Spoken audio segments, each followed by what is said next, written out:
Today, the times have changed, especially after 9/11. We find that the Muslims on the receiving end. There is virulent propaganda about Islam on the international media, whether it be the international newspapers, the international magazines, the radio broadcast stations, the television channels. There is virulent propaganda about Islam. They are bombarding people with misinformation about Islam. It's the duty of every Muslim that he tries to remove these misconceptions. There are various styles of doing dawah.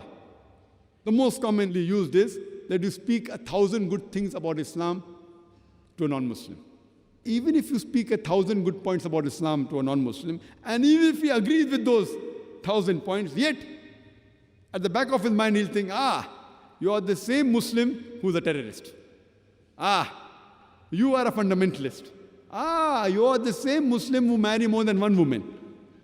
You are the Muslims who subjugate the woman by keeping her behind the veil. These few negative points at the back of the mind will prevent the non-Muslim from accepting the beauty of Islam.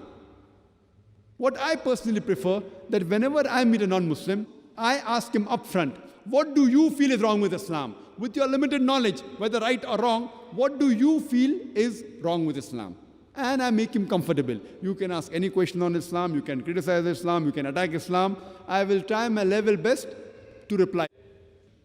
And in the experience that I have of more than a decade in the field of dawah, I have come to know that there are about 20 common questions which the non-Muslims have regarding Islam.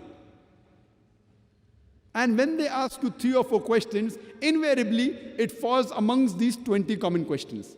So if you know the reply to these 20 common questions asked by the non-Muslims, based on Quran, Hadith and their scripture, with reason, logic and science, even if you cannot convert him, at least you can neutralize him. You can remove the animosity which is there in his heart. I've written a book called The Replies to the Questions Asked by the Non-Muslims.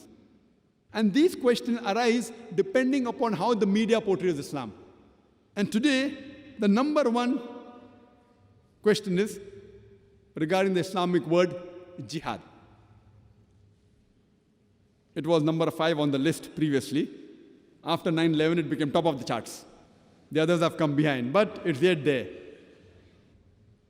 Time will not permit me to reply to all these. Inshallah, in tomorrow's talk, I will deal more with this topic about terrorists, about fundamentalists, about extremists, etc. in detail.